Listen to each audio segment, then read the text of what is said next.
வள்ளலார் வள்ளலார் வள்ளுவர் வட்ட நேயர்களுக்கு என் அன்பான வணக்கம். இன்றைக்கு நாம் புறநானூற்று பாடல் அடுத்ததை பார்ப்போம். பாண்டியன் கருங்கை ஒள்வாள் பெரும்பெயர் வழுதியை இரும்பிடர் தலையார் பாடியது. பாண்டியன் கருங்கை ஒள்வாள் பெரும்பெயர் வழுதியை இரும்பிடர் தலையார் பாடியது. திணை பாடான், துறை செவி அறிவுறு.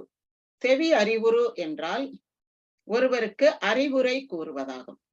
இந்த பாடலில் புலவர் மன்னனை பார்த்து நிலம் பெயர்ந்தாலும் நின் சொல் மாறக்கூடாது, பெயரக்கூடாது என்று கூறுகின்றார்.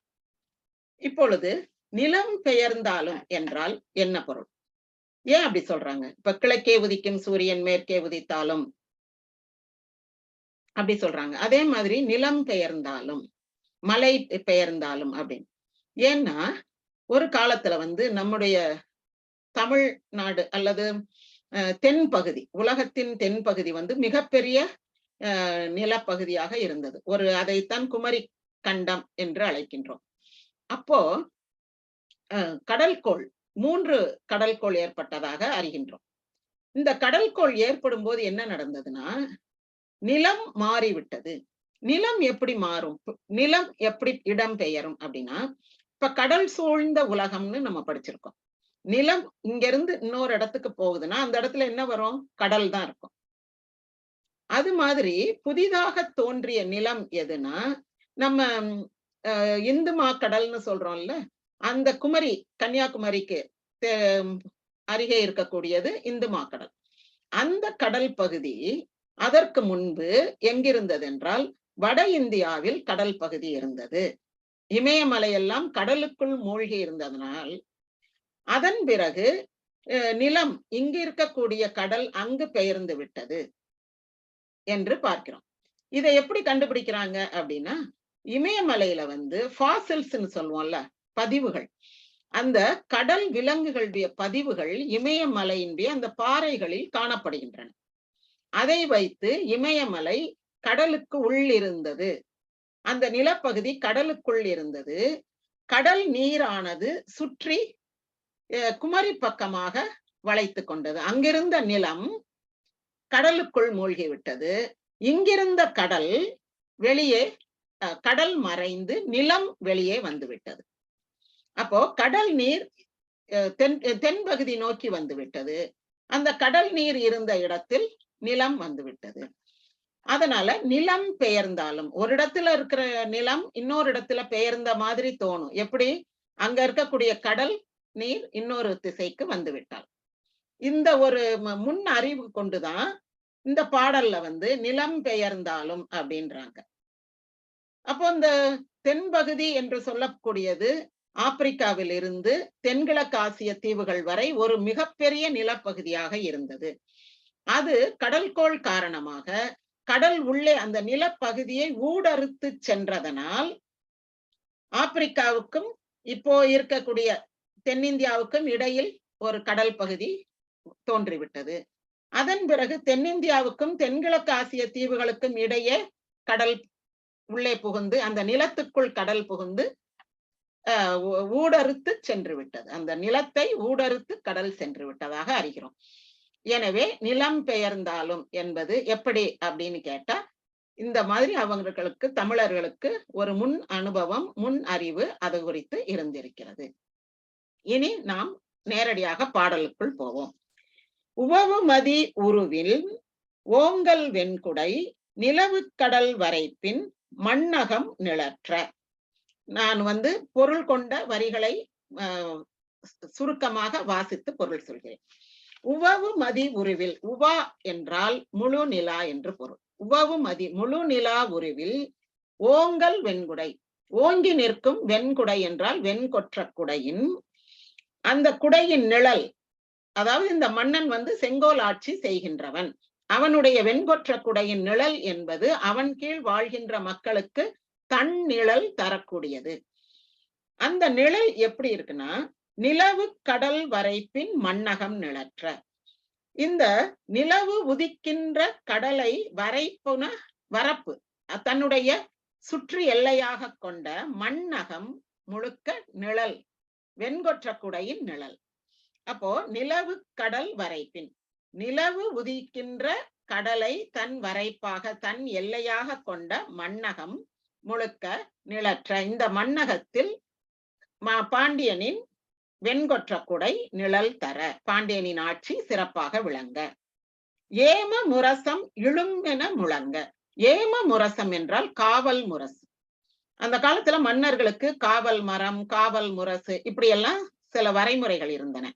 அந்த காவல் முரசத்தினுடைய முரசு ஒலி அந்த காலத்துல இந்த வார்த்தை தான், இந்த ஒலி குறிப்பு தான் பயன்படுத்துவாங்க. இழும் என முழங்க. நேமி உய்த்த நேய நெஞ்சின் தவிரா ஈகை கவுரியர் மருக. இங்க கவுரியர் என்பது பாண்டியரை குறிக்கின்றது. இவன் எப்படிப்பட்டவன் என்றால், நேமி உய்த்த நேய நெஞ்சின், நேமி என்றால் சக்கரம், ஆட்சி சக்கரம். அது உய்த்த என்றால் அது பலருக்கு நல்ல உய்வை, நல்ல மீட்பை கொடுக்க, ஆட்சி சக்கரம் விளங்க. நேய நெஞ்சின் நீங்கா ஈகை, அவனுடைய நெஞ்சமானது நேயம் நிறைந்தது. நேய நெஞ்சின் நீங்கா ஈகை, தவிரா ஈகைனா அவன் எந்த ஆளுக்கும் உதவி செய்வதை தவிர்க்கவே மாட்டான். தவிரா ஈகை கவுரியர் மருக, அன்பான உள்ளம் கொண்டவன், அனைவருக்கும் உதவி செய்பவன். அதுதான் நேய நெஞ்சின் தவிரா ஈகை கவுரியர் மருக, அவர்களின் வழி வந்தவனே. இப்ப பாண்டியனுடைய வெண்கொற்ற குடையின் சிறப்பு, அவன் காவல் முரசம், அவன் அன்புள்ளம், அவனுடைய ஈகை, இவையெல்லாம் குறிப்பிடப்பட்டு விட்டது. இனி அடுத்து செயிர்தீர் கற்பின் சேயிழை கணவ, குற்றமற்ற கற்புடைய நல்ல அணிகளை அணிந்திருக்கும் பெண்ணின் கணவனே. அப்ப ஒரு பெண்ணின் கணவன் என்பதற்கு கூட ஒரு ஆணுக்கு ஒரு கௌரவம். இப்ப நீங்க இந்த சாமி பேர்லாம் பாருங்க, லட்சுமி நாராயணன், ராதாகிருஷ்ணன் அப்படி இருக்கும். இன்னாருடைய கணவன் என்று சொல்வதில் அவனுக்கு, அந்த ஆண்மகனுக்கு ஒரு கௌரவம் இருக்கின்றது. அதனாலதான் செயிர்தீர் கற்பின். அது எப்படிப்பட்ட பெண்ணாக இருக்கணும்னா, கற்புடைய, குற்றமற்ற கற்புடைய பெண். ஒரு சின்ன குற்றம் கூட சொல்ல முடியாத அளவுக்கு கற்புள்ள பெண்ணாக இருக்கணும். அப்ப சின்ன குற்றம் பெரிய குற்றம்னா என்னது அப்படின்னா, இப்ப அச்சம் மடம் நாணம் பயிர்ப்புன்னு 4 குணங்கள் சொல்றோம். இந்த அச்சம் மடம் நாணம் பயிர்ப்பு என்ற 4 குணங்களும் பொருந்தி வர பெற்ற பெண் யாரோ அவள் செயிர்தீர் கற்புடையவள்னு அர்த்தம். அடுத்தது பொன்னோடை புகர் அணி நுதல் துன்னருந்திரல் கமல் கடாத்து எயிறு படையாக எயிறு கதவு இடா கயிறு பிணிக்கொண்ட கவிழ்மணி மருங்கில் பெருங்கை யானை இரும்பிடர் தலையிருந்து மருந்தில் கூற்றத்து அருந்தொழில் சாயா கருங்கை ஒள்வாள் பெரும்பெயர் வழுதி. இந்த வரிகள் எல்லாமே அந்த பாண்டியன் யானையின் மத்தகத்தில், யானையின் பிடரியிலிருந்து பகைவர்களை கொன்று குவிப்பவன் என்ற பொருள் உடையது. இப்ப அதுக்கு முன்னாடி யானையை பற்றிய ஒரு வர்ணனை. யானையை எப்படி வர்ணிக்கிறாங்கன்னா, நெற்றியில் வெண் பொட்டுகள், வெண் புள்ளிகளை கொண்ட யானை. அது பொன்னோடை என்றால் நெற்றி பட்டம். யானைக்கு நெத்தியில ஒரு நீளமா ஒண்ணு அணிஞ்சிருப்பாங்க, பொன்னால் ஆகிய அந்த தலைப்பட்டம்னு சொல்லுவாங்க. இது பொன்னோடை, அதாவது மன்னனுடைய யானை இல்லையா, அதனால அவங்க பொன்னால் ஆகிய தலைப்பட்டம் அணிந்தது. புகர் அணி நுதல், புகர்னா புள்ளி, வெண் புள்ளிகளை அழகாக கொண்ட நுதல் நெற்றியை உடைய யானை.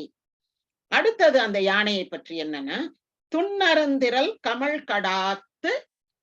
அந்த கமல் கடாம், கடாம் என்றால் அதனுடைய இந்த செவிழ் பகுதியிலிருந்து வடிகின்ற மதநீர். அதனுடைய அந்த இணை விளைச்சு காலத்தில் அதுக்கு ஒரு மதநீர் வடியும். இதுதான் கவிழ்ன்ற பேர், இந்த இடத்துக்கு பேர் கவிழ். இந்த கவிழ்ல வடிகிறனால அத கவிழ் நீர் அப்படின்னு சொல்லுவாங்க. அதுக்குன்னு ஒரு வாசம் உண்டு.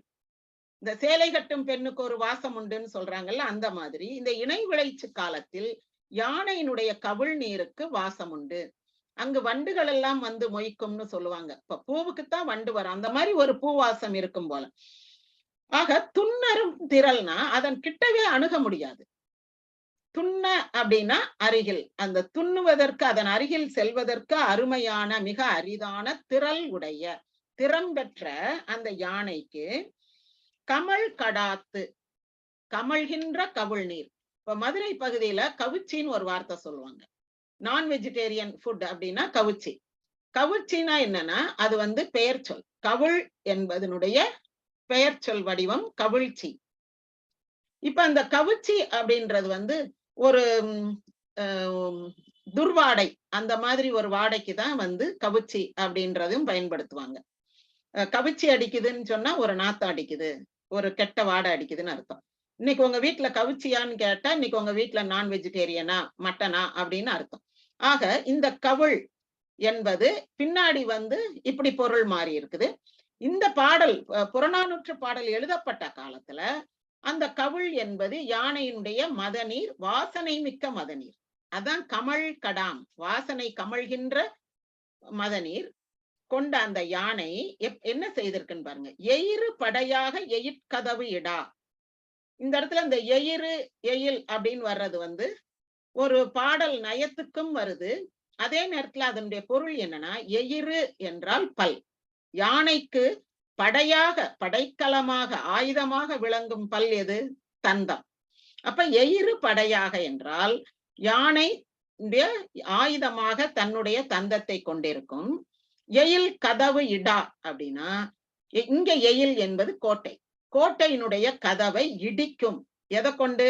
தன்னுடைய தந்தத்தை கொண்டு கோட்டை கதவுகளை இடிக்கின்ற கயிறு பிணிக்கொண்ட, கயிறால் பிணிக்கப்பட்ட கவிழ் மணி மருங்கில், மணி வந்து இப்படி கவிழ்ந்து தொங்கும், அதுக்குள்ள அந்த நாவு அடிக்கும் இல்லையா, அந்த கவிழ் மணி மருங்கில் மணி தொங்க விடப்பட்ட பெருங்கை, பெருங்கைனா என்னது? அதுக்குரிய தும்பிக்கை. பெருங்கை யானை இரும்பிடர் தலையிலிருந்து, அதனுடைய கனமான உறுதியான, இரும் அப்படின்றது கனமான உறுதியான கருமையான பிடர் தலையில், அதனுடைய பிடரியில, யானையினுடைய பிடரியில் இருந்து யாரு? இந்த மன்னன் அமர்ந்திருந்து மருந்தில் கூற்றத்து அருந்தொழில், மருந்தில்லாத கூற்றத்து அருந்தொழில்னா சாவு, கூற்றம்னா யமன். அவனுடைய தொழிலுக்கு வந்து மருந்தே கிடையாது. இப்ப இறந்து போயிட்டா யாரையாவது பிழைக்க வைக்க முடியுமா? முடியாது. அதுக்கு மருந்தே கிடையாது. எனவே மருந்தில்லாத தொழிலை செய்கின்ற கூற்றுவன். அந்த தொழிலை இவன் செய்கிறான், பாண்டியன், எங்க? போர்க்களத்துல. அந்த அருந்தொழில் சாயா, சாயா என்றால் சலிக்காத, கருங்கை ஒள்வாள் பெரும்பெயர் வழுதி. கருமையான கைகளை உடையவன், ஒள்ளிய வாழ், ஒளி பொருந்திய வாளை உடையவன், பெரும்பெயர் உடையவன். அவனுக்கு ரொம்ப நேம் அண்ட் ஃபேம் ஜாஸ்தி, நல்ல பேர் அவனுக்கு. வழுதி பாண்டியன். நிலம்பெயரினும் நின் சொல் பெயரல். இப்படிப்பட்ட பாண்டியனே, இந்த நிலமே பெயர்ந்தாலும் நீ சொன்ன சொல் மாறக்கூடாது. இந்த வாய்மை என்பதை எடுத்து காட்டுகின்ற, வாய்மையை அறிவுறுத்துகின்ற பாடல் இது. இப்ப திரும்ப நம்ம யானையினுடைய விளக்கத்தை பார்ப்போம். பொன்னோடை புகர் அணிநுதல், புள்ளி வெண்புள்ளிகள் கொண்ட நெற்றியில் தலைப்பட்டம் சூடியிருக்கின்ற யானை. துன்னருந்திரல் கமல் கடாத்த, அருகில் செல்ல முடியாத வீரமும் கோபமும் கொண்ட அந்த யானையின் கன்னத்தில் கவிழ் நீர் சுரக்கின்றது. அது கமல் கடாம், மணக்கின்ற கவிழ் நீர் சுரக்க தன்னுடைய தந்தத்தையே படையாக ஆயுதமாக கொண்டு கோட்டை கதவுகளை இடித்த, கயிற்றால் பிணைக்கப்பட்ட கவிழ்ந்த மணிகள் தொங்குகின்ற பெருங்கை தும்பிக்கையுடைய யானையின் இரும்பிடர் தலையில் இருந்து, கருமையான பிடரியில் இருந்து மருந்தில்லாத கூற்றுவனாகிய யமன் செய்கின்ற அருந்தொழிலான கொலை தொழிலை சலியாமல், போர்க்களத்தில் சலியாமல் பகைவர்களை கொன்று குவிக்கின்ற கருமையான கரங்களில் ஒளி பொருந்திய வாளை ஏந்திய பெரும்பெயர் வழுதி. நல்ல புகழ்மிக்க வழுதி என்ற பாண்டியனே, நிலம்பெயரினும் நின் சொல் பெயரல். நிலமே இடம்பெயர்ந்தாலும் நீ சொன்ன சொல்லிலிருந்து மாறக்கூடாது. உன்னுடைய சொல்லை நீ காப்பாற்ற வேண்டும். இனி அடுத்து திரும்ப அந்த மன்னனை வந்து இன்னொரு விதமா வர்ணிக்கிறார். எப்படின்னா, புலங்களற்கால் புலர் சாந்தின் விலங்ககன்ற வியன்மார்ப. புலன் அப்படின்னா பொன், பொன்னாலாகிய களலை, வீரக்கழலை காலில் அணிந்தவன். பொலன் களல் கால், வீரக்கழல், பொன்னாலாகிய வீரக்கழலை அணிந்த கால்களை உடையவன். புலர் சாந்தின் விலங்ககன்ற வியன்மார்ப, உலர்ந்து போன சந்தனத்தோடு அகன்று தோன்றும் அழகிய மார்பை உடையவன். அவன் போர் தொழில் செய்பவன் என்பதனால் அவனுக்கு விரிந்த மார்பு இருக்கின்றது. அதில் அதனுடைய உஷ்ணத்தை, அதனுடைய வெப்பத்தை, சூட்டை குறைப்பதற்காக சந்தனம் பூசி இருக்கின்றான். அந்த சந்தனம் அவன் உடல் வெப்பத்தில் உலர்ந்து விட்டது. உலர் சாந்தின் விலங்ககன்ற வியன்மார்ப, புலர் சாந்தின். அடுத்தது, இப்படிப்பட்டவனே. அடுத்து இன்னொரு விளக்கம். இது என்னன்னா, ஒரு ஆறலை கள்வர்கள் பற்றிய ஒரு தகவல்.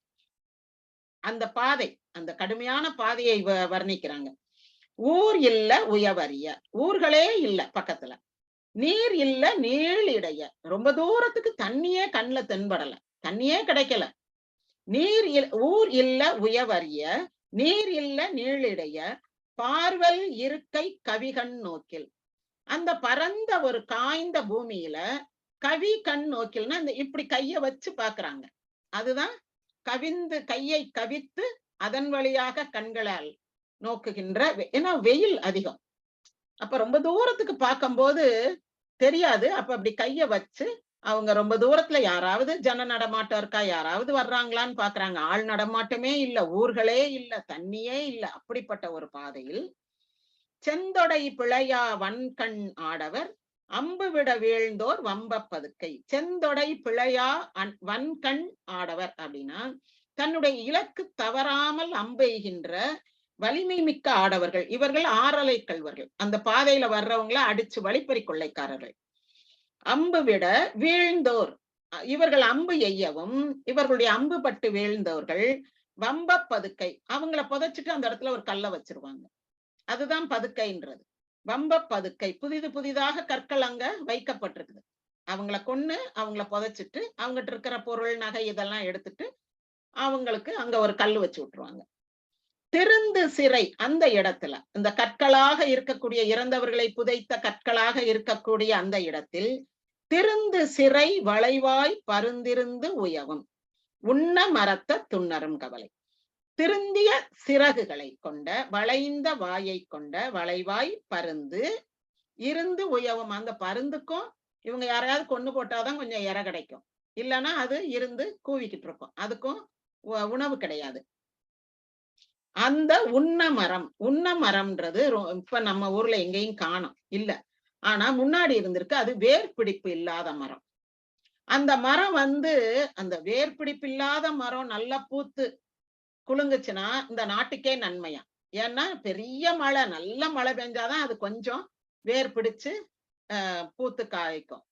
இல்ல அது வாடி போகுதுன்னா நாட்டுக்கு ரொம்ப பஞ்சம், கெடுதல் ஏற்படும்னு அந்த காலத்துல நம்பி இருக்காங்க. ஏன்னா கொஞ்சம் தண்ணி இருந்தாலும் இதால வசிக்க முடியாது, வாழ முடியாது. அப்போ இந்த உண்ண மரம் என்பது ஒரு நிமித்தம் பார்க்கக்கூடிய ஒரு மரமாக இருந்திருக்கிறது. காட்டு பகுதியில, வனாந்திரமாக இருக்கக்கூடிய, மழை இல்லாத ஒரு பகுதியில இருக்கக்கூடிய உண்ணமரம். அந்த மரத்தில் துண்ணரும் கவலை நின்னசை வேட்கையின் இரவலர் வருவர். அந்த மரங்கள் இருக்கக்கூடிய பகுதி, அதாவது முல்லையும் குறிஞ்சியும் முறைமையில் திரிந்து பாலை என்பதோர் படிவம் கொள்ளும் அப்படின்னு படிச்சிருக்கோம்ல. பாலைன்றது தமிழ்நாட்டுல எங்க இருக்கு? மலைப்பகுதியும் முல்லை பகுதி, குறுங்காடுகள் உள்ள பகுதியும் வெயில் காலத்துல அப்படியே காஞ்சு பாலையாக காட்சியளிக்கும். அப்படிப்பட்ட ஒரு இடத்துல மிகுந்த கவலையோடு நின்னசை வேட்கையின், உன்னை பார்க்க வேண்டும் என்ற ஆசையோடு, நசைனா ஆசை, நின்னசை உன்னை பார்க்க வேண்டும் என்ற வேட்கையோடு இரவலர் வருவர். உன்னை தேடி உதவி கேட்டு பலர் வருவார்கள். எப்படிப்பட்ட வழியாக வருவார்கள்? ஊர் இல்லாத, வெகு தூரத்திற்கு, வெகு தொலைவிற்கு ஊர் இல்லை, வழியில் எங்கேயும் தண்ணீர் கிடையாது. அந்த இடத்தில் கவிகண் நோக்கில், கண்களை கவித்து, கையை வைத்து நிழலில் கண்களை கவித்து நோக்கக்கூடிய, நீண்ட தூரத்திற்கு ஆட்களே, ஆள் நடமாட்டமே இல்லாத ஆறலை கள்வர்கள் தங்களுடைய இலக்கு தவறாமல் அம்பெய்து கொள்கின்ற ஆட்களை அங்கேயே புதைத்து அங்கு கற்களை அதன் மேல் வைத்து விடுகிறார்கள். அப்படிப்பட்ட கற்கள் நிறைய இருக்கின்ற இடத்தில் அழகான திருந்திய சிறகுகளை கொண்ட, வளைந்த வாயை கொண்ட, அழகை கொண்ட பருந்து இருந்து கத்துகின்ற அந்த பகுதி, உண்ண மரங்கள் நிறைந்த பகுதியின் வழியாக மிகுந்த கவலையோடு, உன்னை பார்க்க வேண்டும் என்ற வேட்கையோடு இரவலர் வருவர். அது முன்னம் முகத்தின் உணர்ந்து அவர்களுடைய நோக்கம் என்ன, அவர்கள் நம்மை எதற்காக பார்க்க வந்திருக்கிறார்கள் என்பதை அவர்களின் முகக்குறிப்பால் நீ அறிவாய். முன்னம் முகத்தின் உணர்ந்து அவர் இன்மை தீர்த்தல், அவருடைய இல்லாமை, அவருடைய வறுமையை தீர்த்தல் வன்மையானே. அப்படிப்பட்ட வலிமையுடையவன் நீ. உன்னை பார்க்க வருகிறவர்களுடைய முகக்குறிப்பை அறிந்து அவர்களுடைய வறுமையை தீர்ப்பாய். அவ்வளவு சிறந்தவன் நீ. அப்படிப்பட்ட நீ நிலம்பெயரனும் நின் சொல் பெயரல். நீ வார்த்தை மாறக்கூடாது அப்படின்னு வாய்மையின் சிறப்பை உணர்த்துகின்ற பாடல் இது. இன்னும் ஒரு முறை இந்த பாடலை மட்டும் வாசிக்கின்றேன், பொருளை சொல்லிவிட்டதனால் நீங்கள் கவனித்துக் கொள்ளுங்கள்.